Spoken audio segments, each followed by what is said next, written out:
അമ്മേ, നമുക്കൊരു ചായ കുടിക്കാൻ പോയാലോ? ചെണ്ട ക്ലാസ് കഴിഞ്ഞ് വരുന്ന വഴിക്കുള്ള അതുൻ്റെ ചോദ്യമായിരുന്നു കേട്ടോ അത്.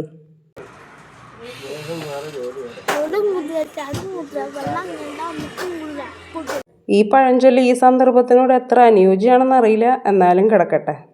ഞങ്ങൾ ഈ ചായ കുടിച്ച സ്ഥലം രാമവർമ്മപുരം മിൽമ ഡയറിയുടെ ഫ്രണ്ടിലുള്ള ഒരു ചായക്കടയാണ് കേട്ടോ. കുറച്ച് നാളുകളായിട്ടുള്ളത് തുടങ്ങിയിട്ട്. ചായ കുടിച്ചു കഴിഞ്ഞ ശേഷമാണ് ഞങ്ങൾക്ക് ഇതിൻ്റെ ബാക്കിലുള്ള ഒരു സ്ഥലം വളരെ കൗതുകമായിട്ട് തോന്നിയത്. നല്ല പച്ചപ്പ് നിറഞ്ഞ മാവുകളും 1-2 ഊഞ്ഞാലുകളും ഒക്കെ ഉള്ള ഒരു സ്ഥലമാണ് കേട്ടോ. നമുക്ക് ഫാമിലിയൊക്കെ ആയി വന്ന് കുറച്ച് നേരം റിലാക്സ് ചെയ്യാൻ പറ്റിയൊരു സ്ഥലമാണ്. നല്ല പച്ചപ്പായതുകൊണ്ട് തന്നെ വെയിലിൻ്റെ അത്ര ചൂടോ ഒന്നും നമുക്ക് ഫീൽ ചെയ്തില്ല. കുട്ടികൾക്ക് കളിക്കാൻ പറ്റുന്ന ഇങ്ങനത്തെ കുറച്ച് റൈഡുകളും ഉണ്ടായിരുന്നു കേട്ടോ.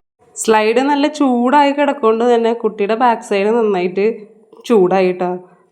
അവൻ ഒഴിഞ്ഞു പോകുന്നുണ്ട്. എന്നിട്ടും അത് മതിയാക്കണമൊന്നുമില്ല. വീണ്ടും അതിൽ കയറി വീണ്ടും അതിൽ സ്ലൈഡ് ചെയ്യാനുള്ള പരിപാടിയാണ്. ഞാൻ പറഞ്ഞു ഇനി വേണ്ട, അത് ചൂടായതുകൊണ്ട് നിനക്ക് പൊള്ളും എന്ന് പറഞ്ഞിട്ടൊന്നും ആൾ പിന്മാറാൻ തയ്യാറല്ല കേട്ടോ. വീണ്ടും ഒരു വട്ടം കൂടി അതിൽ വന്നു കഴിഞ്ഞപ്പോൾ ഉള്ള എക്സ്പ്രഷനാണിത്. നമ്മൾ എത്ര വലുതായാലും നമ്മുടെ ഉള്ളിലുണ്ടല്ലോ ഒരു കുട്ടി. അതുകൊണ്ട് ഞാനും ഊഞ്ഞാലിൽ കയറി ഒന്ന് ആടി. എൻ്റെ ക്യാമറമാൻ ആയതുകൊണ്ട് തന്നെ ഞാൻ കിടന്ന് വിറയ്ക്കുന്നത് കാണാം നിങ്ങൾക്ക്. അവിടെ കണ്ട ചെറിയ മാവൻ കൊമ്പിൽ എൻ്റെ അത് വലിഞ്ഞു കയറിയിട്ടോ. കുട്ടികൾക്ക് കയറാനാണോ എന്തോ അവിടെ ചെറിയൊരു സ്റ്റൂളും വെച്ചിട്ടുണ്ടായിരുന്നു. അതുകൊണ്ട് അവന് ഈസി ആയിട്ട് കയറാനും പറ്റും.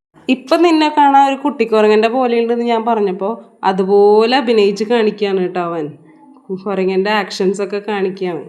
പരീക്ഷ നടന്നുകൊണ്ടിരിക്കുന്ന സമയമായതുകൊണ്ട് തന്നെ അധികം മരത്തിൽ കയറിയുള്ള കളിക്കൊന്നും ഞാൻ സമ്മതിച്ചിട്ടില്ല കേട്ടോ. അതിനുശേഷം പിന്നെ പോയത് സൈക്കിൾ ചവിട്ടാനാണ്.